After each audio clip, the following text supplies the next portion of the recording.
త్ర్యంబికే దేవి నారాయణి నమోస్తుతే. అందరూ బాగుండాలి. ఆయుష్మాన్ భవ, దీర్ఘ సుమంగళీ భవ, దీర్ఘాయుష్యమస్తు. గాయత్రి, ఆ కుర్రవేదవా నువ్వు చేస్తున్నది చూసి అలాగే చేస్తున్నాడే. పువ్వులమ్మే ఆయన కొడుకే కదా? అవును. మన వెనకాలే వస్తున్నాడు.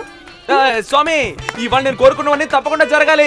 నువ్వే దీవించాలి. ఈ వెధవ ఎందుకు ఇలా అరిచి వేడుకుంటున్నాడు? అవునే, ఏమే కూచుట్టు తిరిగి తెన్నిటిగలగా వీడెందుకు మన వెనకాలే వస్తున్నాడు? నువ్వెందుకు వాటిని చూస్తావు? పద వెళ్దాం. నువ్వు వెళ్ళవే, వాడి సంగతి ఏంటో తేల్చొస్తా. వెళ్ళవే. ఇదిగో నాయనా, ఎందుకని మా వెనకాలే వస్తున్నావు? ఏం లేదండి, ఆవిడతో కొంచెం మాట్లాడాలి. ఆవిడతో ఏం మాట్లాడుతావు? అదేదైనా నాతో చెప్పు. ఏం లేదు, నా ప్రేమని ఆవిడతో చెప్పాలి. ఏమన్నా? ప్రేమ? గాయత్రి, గాయత్రి, లోకం చెడిపోయిందే. నీ చేయి పట్టుకుని వాడు లాగాడా? అది కాదే, వాడు నిన్ను ప్రేమిస్తున్నాడట. ఏంటి? వాడు అదే అన్నాడే. అయ్యో, ఏంటి ఇలా అన్నాడు? నా వయసు ఎంత, వాడి వయసు ఎంత?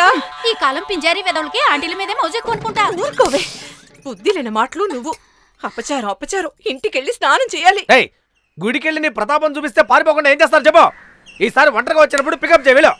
అమ్మాయిని పికప్ చేసినప్పుడు వాళ్ళ భాషలో మాట్లాడు.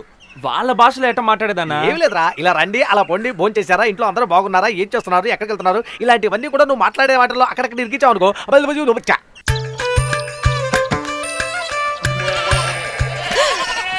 ఈ రోజు మళ్ళీ వచ్చాడేంటి? ఏమండి, ఏం చేయను? ఆగండి. ఏమండి, ఆగమంటున్నారా? అటు దారి లేదండి, ఆగండి. కలికాలం పెద్ద చిన్న తేడా లేకుండా పోయింది. అమ్మయ్యా, నా మనసులో ఉంది, మీతో చెప్పాలనుకుంటున్నాను, కానీ చెప్పడానికి భయంగా ఉంది.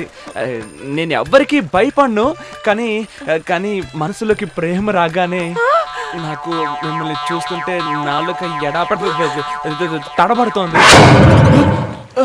ఒక పేపర్ లో మీతో విడిగా మాట్లాడాలని రాసి వాళ్ళ అక్కకి ఇచ్చే వెళ్ళు. సరే నువ్వురా. నేనెందుకు రా, నీకు ఐడియా ఇచ్చారు కదా. రావయ్యా, మన గోదావరిలో స్నానం చేసి ఈ రోజు అటో ఇటో తేలిపోవాలి.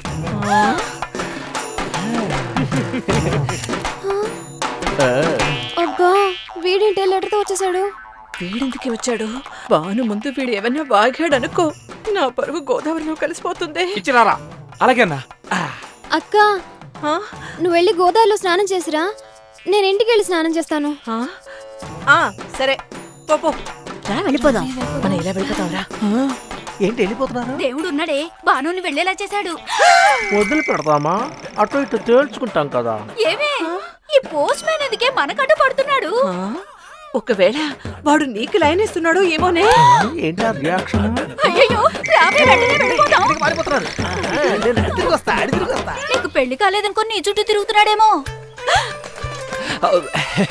ఆ రోజు వాడు చూసేలా తాళిబొట్టిని బయటికి తీసి చూపించుకుంటూ వెళ్ళాను.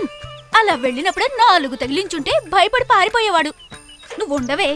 ఒరే అబ్బాయి, నీ మనసులో ఏమనుకుంటున్నావు? గాయత్రికి పెళ్ళైపోయింది, ఆ విషయం తెలుసా? తెలుసే.